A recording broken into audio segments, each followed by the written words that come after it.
8 മണിയായ കളിയാ. ഒരു മനുഷ്യനെ പോലും ഇവിടെ കാണുന്നില്ല. നൈറ്റ് ലൈഫ് എന്ന് പറഞ്ഞ സാധനം ഇവിടെ ഇല്ല. അതൊക്കെ ശരിക്കും കാണണമെങ്കിൽ നീ ദുബായിൽ വരണം. ദുബായിൽ 8 മണിക്ക് ലൈഫ് സ്റ്റാർട്ട് ചെയ്യുന്ന സമയം അറിയാമല്ലോ.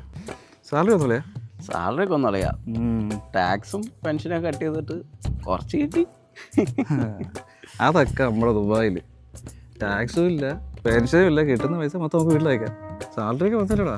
പുല്ല് വിശക്കുകയും ചെയ്യും. എന്തെങ്കിലും കഴിച്ചാലോ?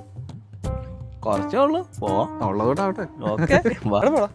ചാറ്റ് ഷോപ്പ് വരെ ഒരു ചായ കുടിക്കാൻ വരുന്ന പൈസ കൊടുത്തോളാടാ. പോടാ. സീരിയസ്? എന്നാ ഓക്കെ. ചായ ഓരോ പരിപ്പൂടം കഴിച്ചിട്ട് പൈസ അവനെ കൂടെ കുടിപ്പിക്കാം. സാർ മെനു ഒന്നും വേണ്ട. ഒരു 8 പൊറോട്ടയും ഒരു ചിക്കനും ഒരു ബീഫ് കറി. ഓക്കെ. ബൈക്ക് പോണ പോക്ക് കളിയാ. അതൊക്കെ നമ്മുടെ ദുബായിൽ മോനെ.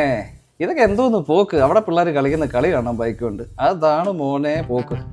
നിങ്ങൾ ഇവിടുത്തെ കാറുകൾ ശ്രദ്ധിച്ചിട്ടുണ്ടോ? ഇവിടുത്തെ കാരണം എന്താ കുഴപ്പമെന്തോ? മോനെ അതൊക്കെ ദുബായിലെ കാറുകളാണ് കാറ്. ഒരു രക്ഷയില്ല. അത് റോഡിലോട്ട് ഇറങ്ങണോടാ. എന്തെല്ലാം തരം വെറൈറ്റീസ് ഓഫ് കാറുകളാണെന്നറിയോ? കാറുകളുടെ ഒരു മായ ലോകം തന്നെ കളിയാ ദുബായ് എന്ന് പറഞ്ഞാൽ. അറിയോ? തുടങ്ങിപ്പോയില്ല. എന്തോരം പഴക്കമുള്ള ബിൽഡിംഗ് കളിയാ. അതൊക്കെ നമ്മുടെ ദുബായിലും മോനെ. ഇതൊക്കെ വല്ല ബിൽഡിംഗ് ആണോ? ബിൽഡിംഗ് ആണെങ്കിൽ ദുബായ് വരണം. ഏറ്റവും കുറഞ്ഞത് 50 നിലയാ. പിന്നെ അവിടെ ബുർജ് ഖലീഫ 150 നില. അറിയോ നിനക്ക്? പറയണ്ടായിരുന്നു അറിയാ. ലൈസൻസ് എന്തായി? ഓ അത് തിയറി പാസ്സായി, പ്രാക്ടിക്കൽ പെൻഡിങ് കിടക്കും. അതൊക്കെ നമ്മുടെ ദുബായ്. എനിക്ക് ഇവിടെ വന്നിട്ട് ലൈസൻസ് എടുത്തിട്ട് വന്നില്ലല്ലോ. ദുബായിൽ ലൈസൻസ് കൊണ്ടുവന്ന് ഈസി ആയിട്ട് ട്രാൻസ്ഫർ ചെയ്ത് കിട്ടി. നീ കേൾക്കണം, ദുബായ് ലൈസൻസിന് അത്രയും വാല്യൂ ഉണ്ട് മോനെ. ആ ഫുഡെത്തിയല്ല.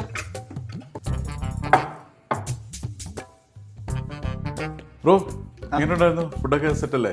ഫുഡൊക്കെ സെറ്റാ. ഇതിന്റെ ഓർഡറാണോ? അതെ. ആ പിന്നെ ഫുഡൊക്കെ നല്ല കീടു സാധനമാണ്. പക്ഷെ ഒരു 10 മിനിറ്റ് ഡിലേ ആയല്ലോ. ബ്രോ എന്താണെന്നറിയാവോ? കാരണം നമ്മളിതെല്ലാം പ്രീ കുക്ക്ഡ് അല്ല, എല്ലാം ഫ്രഷ്ലി മെയ്ഡ് ആണ്. അതുകൊണ്ട് പറ്റിയ ഒരു സംഭവമാണ്. ഒരു 10-20 മിനിറ്റ് ലേറ്റ് ആവണത്. ഓക്കെ ഓക്കെ അതെ ശരി. അതൊക്കെ ദുബായിൽ ആ കരാമരുടെ അവിടെ ഇറങ്ങിയാൽ മതിടാ. ഫുഡ് ഓർഡർ ചെയ്ത് സെക്കൻഡിൽ മണി എന്ന സാധനം വന്ന് വീഴുന്നത് അറിയോ? അതൊക്കെ അങ്ങ് സൗദി കാണാത്ത റെസ്റ്റോറൻറ്റാണ് നമ്മൾ നടത്തിയിട്ടുള്ളതല്ലേ സൗദിയിലെ റെസ്റ്റോറൻറ്റ്. നല്ല എ ക്ലാസ് ഫുഡായിരുന്നല്ലേടാ. അടിപൊളി, സൂപ്പർ. ഒന്നൊരു തണുപ്പ് കണ്ടാരടങ്ങാനായിട്ട്. ദുബായ്ക്കാരൊന്നും പറയാനില്ലേ. എല്ലാ രാജ്യത്തും കളിയാ ഗുണവും ദോഷവും. ഗുണം പിടിച്ചുകൊണ്ട് മുന്നോട്ട് പോകുക.